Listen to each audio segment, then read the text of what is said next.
some new tires on this rig if I'm going to be doing this for several months every winter out here in the Southwest. I was looking at the tires and they're showing their wear. I'll have to check my records to see when I put them on.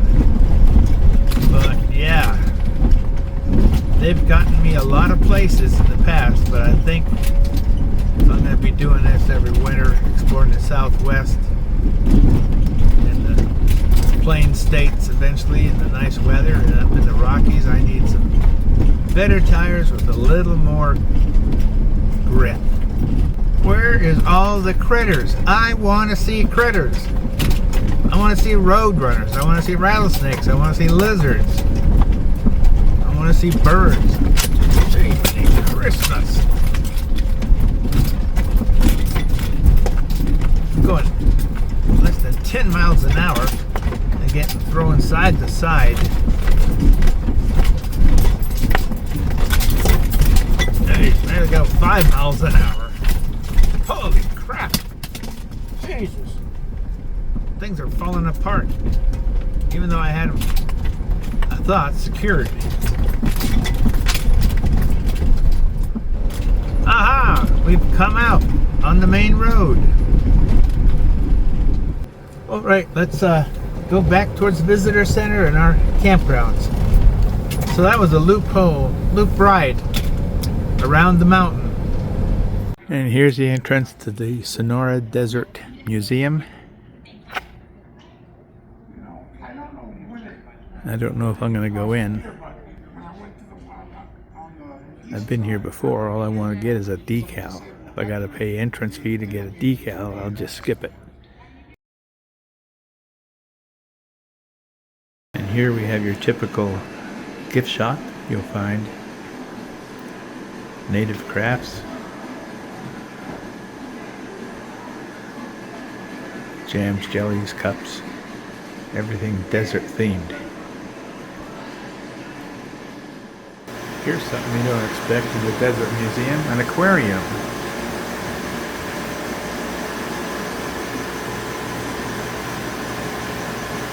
I think that's some kind of a sucker fish.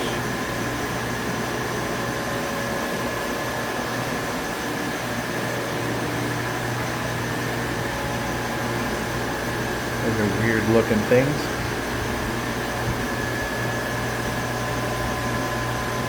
And this is free. Let's walk through some more.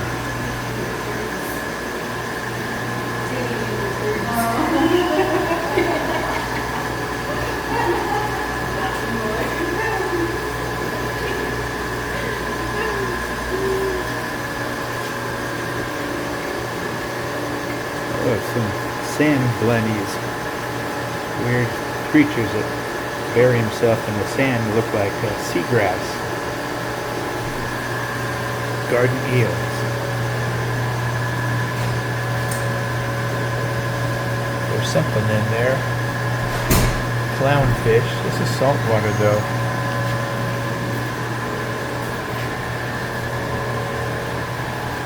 This is a mixture of tropical and saltwater and freshwater fish. It's really interesting. Sure not what you'd expect in a desert museum.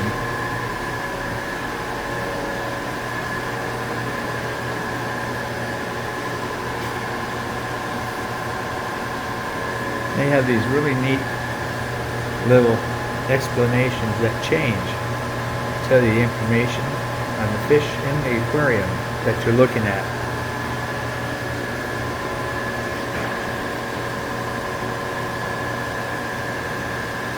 This is a very nice exhibit.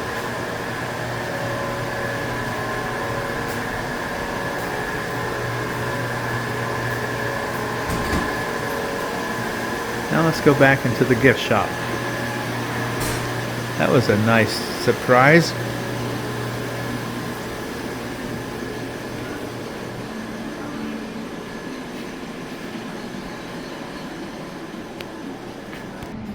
This gift shop section is huge. It's got an aquarium, A rock formation show. Quite something else. Now I'm in another section here at the museum, which is free. This is reptiles and amphibians.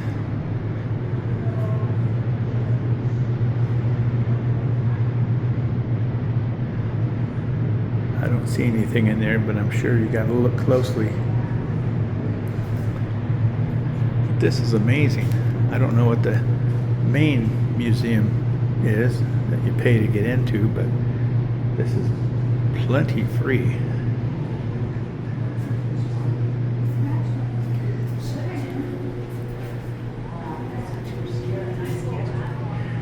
You see anything in there? Ooh, there's a snake. Can you see his head?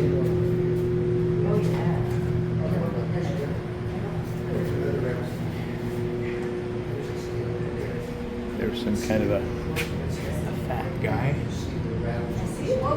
It's a chuckawalla. There he is. Ooh, there's a Gila monster way back there. If you guys are from the 50s, you remember the Attack of the Giant Gila Monster. Great sci-fi movie in the 60s.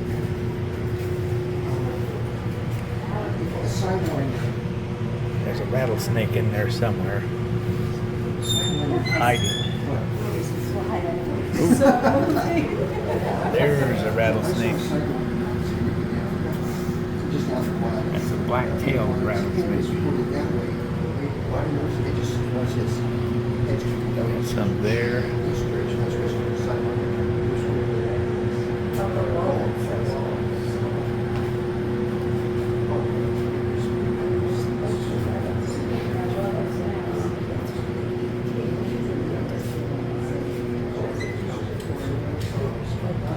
There's the Arizona king snake.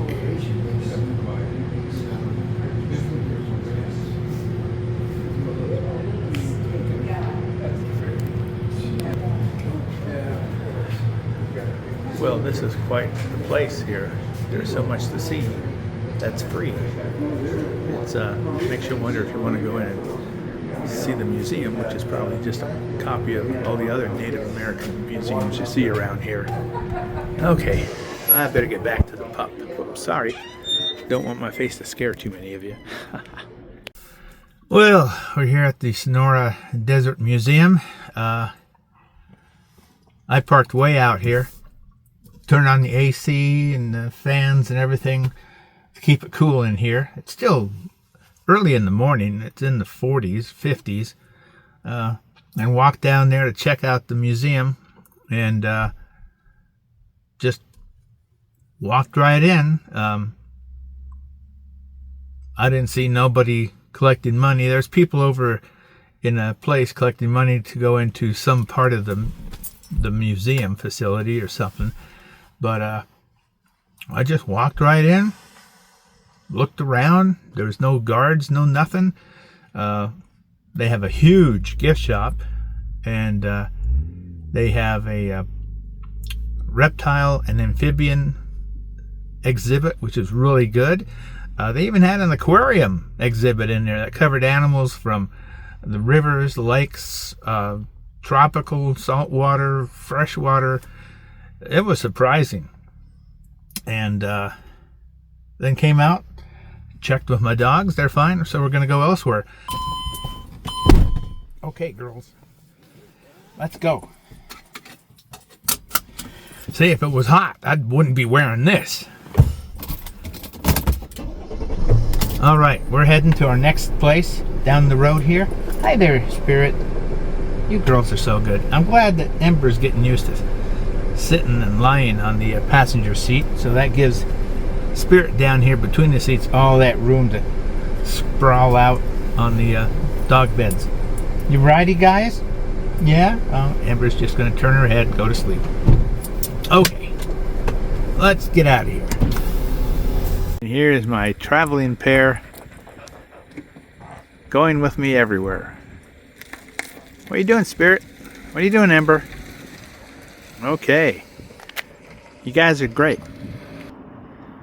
Here we are entering the Sargasso Saguaro, however you say it, National Park. Just down the road from the Sonora Desert Museum. Yeah, there's cactus everywhere. Like evergreen trees from the northwest. These have replaced them.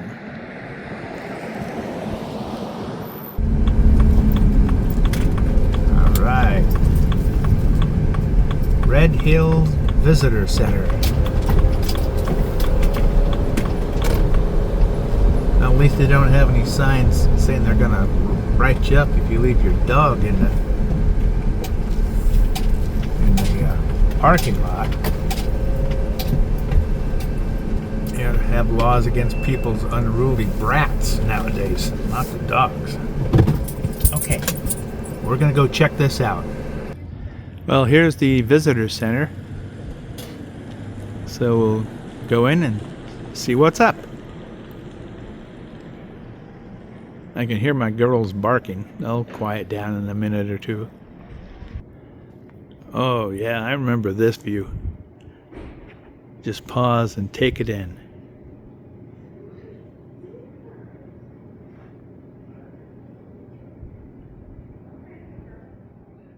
Here's some posters that tell you what's going on. This is one all about desert life that's out there, whether you see it or not. And this explains how the cactus are spread across the desert floor. They're still reminders of the plague and how the government sent us back to the 1700s. I lived through 5 or 6 childhood diseases in the 50s. We never did this kind of crap. We never panicked, lost our heads. Down below is a large wash coming out of the hills. There appears to be a little path down there with rocks outlining the path. But views like this are just awesome.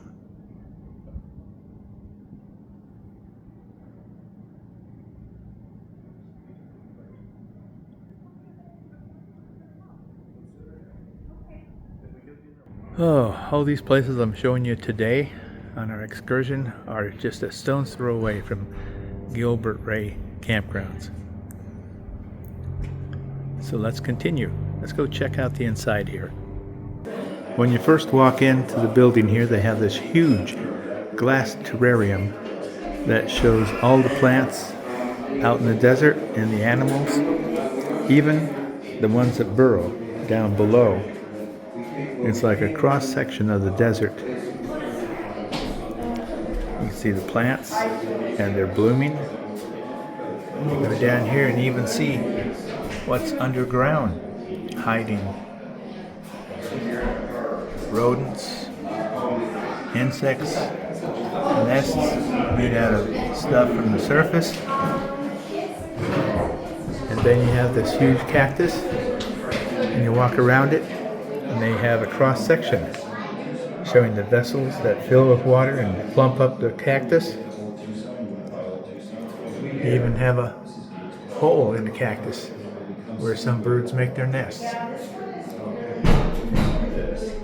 This is really a great example. Well, here at the visitor center, I went and watched a 30-minute movie.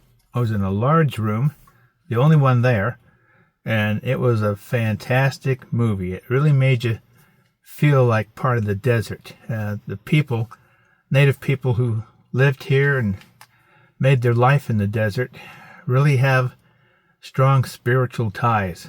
And a lot of what they believe in, a lot of what they say is very true. I think it is very close to Christianity without all the rules and labels and, you know, people that want to control the masses. It's much more deeper, personal. They believe that they came from the earth and the cactus represents their relatives, and when you trash the earth, you're actually trashing their relatives. It's sort of like the cactus is you, the desert is you, and you are the desert.